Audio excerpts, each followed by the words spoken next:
మాజీ సీఎం జగన్మోహన్ రెడ్డి పాలనలో ఎస్సీ ఎస్టీలకు తీవ్ర అన్యాయం జరిగిందని టీడీపీ నంద్యాల జిల్లా అధ్యక్షురాలు పాణ్యం ఎమ్మెల్యే గౌరి చరితారెడ్డి విమర్శించారు.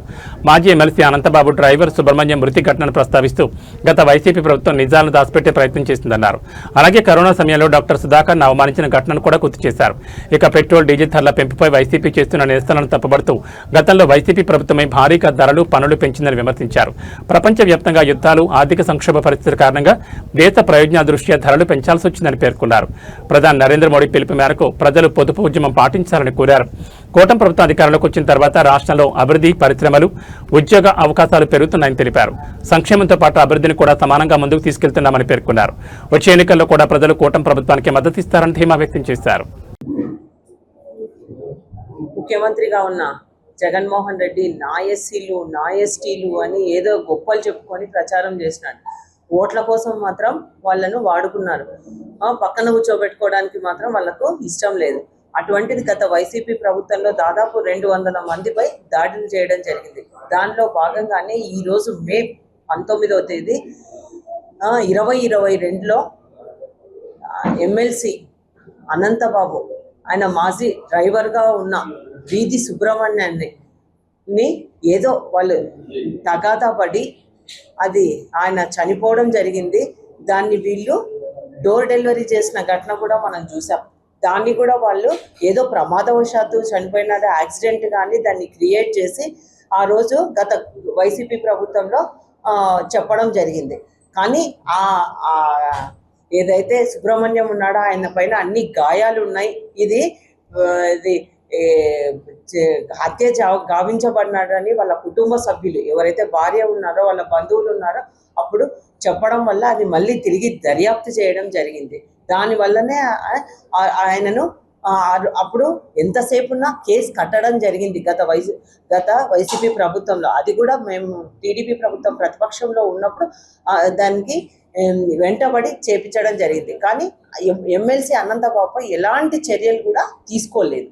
మళ్ళీ ఈరోజు ఈ కూటమి ప్రభుత్వం అధికారంలోకి వచ్చిన తర్వాతనే ఆయన పైన మళ్ళీ కేసు పెట్టి అరెస్ట్ చేసి మళ్ళీ ఆ బెయిల్ కూడా అంటే సాక్షులను కూడా బెదిరించడం వల్ల కూడా మళ్ళీ ఆయన బెయిల్ కూడా రద్దు కావడం జరిగింది ఈరోజు. అంతేకాకుండా ఇంకొకటి మనకు ఈరోజు 21 ఎల్లుండికి 2022లో ఆయన డాక్టర్ సుధాకర్ తను అప్పుడు కోవిడ్ వచ్చింది 19లో మనకి. ఆ కోవిడ్ సమయంలో మాకు మాస్కులు లేవు, అలాగే పీపీ కిట్స్ లేవు అని ఆయన అడిగింటే దీన్ని ప్రచారం చేస్తున్నాడని చెప్పేసి ఆయనను ఒక అంటే అవమానపరిచి ఇష్టం వచ్చినట్లు మాట్లాడి ఆయన ఒక పిచ్చోన్లాగా చేసి నన్ను రోడ్డు పైన బట్టలు ఊడదీసి ఆయనకు చిత్రహింసలకు గురి చేయడం జరిగింది. అంటే చూడండి వాళ్ళ గవర్నమెంట్లో ఆయన చావుకు కారణమైనారు. మరి మేము ఒకటే అడుగుతున్నాం, మా ఎస్సీలు మా ఎస్టీలు అని గత వైసీపీ ప్రభుత్వంలో ఎంతమంది పైన ప్రతి ఒక్క జిల్లాలో ప్రతి ఒక్క రాష్ట్ర వ్యాప్తంగా ఎన్నో దాడులు జరిగినాయి, ఎంతో మందిని హింసించినారు. అటువంటిది ఇప్పుడు ఈరోజు మళ్ళీ వాళ్ళతో ఓట్ల అంటే వాళ్ళు అధికారంలోకి రావడానికి మాత్రం వాళ్ళ ఓట్లు కావాలి దళితులవి, వాళ్ళను మాత్రం ముందుకు తీసుకెళ్లే ప్రయత్నం లేదు. అంతేకాకుండా సప్లాన్ నిధులు కూడా దారులు మళ్లించడం జరిగింది. ఇలా చెప్పుకుంటూ పోతే ఎన్నో చేయడం జరిగింది. ఈరోజు మళ్ళా ఎస్సీలను గురించి మాట్లాడుతూ ఉన్నారు. నిన్ననే మనం అంతా చూసాం, రాష్ట్ర వ్యాప్తంగా వైసీపీ నేతలంతా మనకి డీజిల్ పెట్రోల్ ధరలు పెరిగినాయని ధర్నాలు చేయడం జరిగింది. మేము ఒక్కటే చెప్తా ఉన్నామయ్యా, మీరు గతంలో వైసీపీ ప్రభుత్వం అధికారంలో ఉన్నప్పుడు 45 రూపాయలు మీరు డీజిల్ పైన పెంచినారు. అంతేకాకుండా కరెంటు బిల్లులు 9 సార్లు పెంచింది, బస్ ఛార్జీలు 11 సార్లు, ఇలా లాస్ట్కి ఇంటి పన్నులు పెంచినారు. చెత్త మీద కూడా పన్నులు పెంచడం జరిగింది.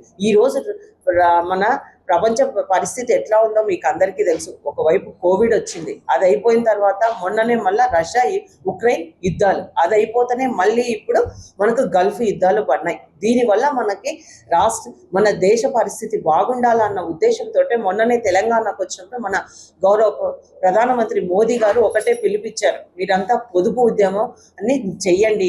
ఈ కూటమి ప్రభుత్వం అధికారంలోకి వచ్చిన తర్వాత ఇప్పుడు క్లిష్ట పరిస్థితి అంటే రేపు భావి తరాల భవిష్యత్తు కోసం మన రాష్ట్ర మన పిల్లల భవిష్యత్తు కోసం, మన దేశ భవిష్యత్తు కోసమే ఆయన పొదుపు పాటించండి అని కూడా చెప్పడం జరిగింది. అది కూడా కేవలం ₹3 మాత్రమే పెంచడం జరిగింది. అంటే మనం రాబోయే కాలంలో మన ప్రపంచ జనాభా ఇప్పుడు లో చూస్తే మన భారతదేశ జనాభా ఎంత ఉంది, 100లో దాదాపు 16% ఉంది. ఇంత పరిస్థితి ఉండి మనము ఇన్ని రోజులు మనం ఏదైతే పెట్రోల్ ఉందో, డీజిల్ ఉందో, అలాగే ఎరువులు ఉన్నాయో, గ్యాస్ ఉన్నాయో మనము ఇతర దేశాల నుంచి మనము దిగుమతి చేసుకోవాల్సి ఉంటుంది. కాబట్టి అటువంటి పరిస్థితుల్లో మనకు ఇబ్బంది కలగకుండా ఉండాలి అన్న ఉద్దేశంతో ఇప్పుడు వేరే దేశాలు చూడండి, నౌకల పైన వాళ్ళు పైసలు కట్టి వాళ్ళ దేశానికి తెచ్చుకుంటా ఉన్నారు. అటువంటి పరిస్థితి మన దేశానికి రాకూడదని ముందస్తు చర్యలుగానే మన ప్రధానమంత్రి ఈ కార్యక్రమాన్ని చేస్తే దీన్ని వాళ్ళు నిన్న ఎద్దుల బండ్ల పైన రావడము, నిన్న ధర్నాలు చేయడం హాస్యాస్పదంగా ఉంది. ఇటువంటి పరిస్థితిలో ఎంతో అనుభవజ్ఞులు, మంచి పాలనా దక్ష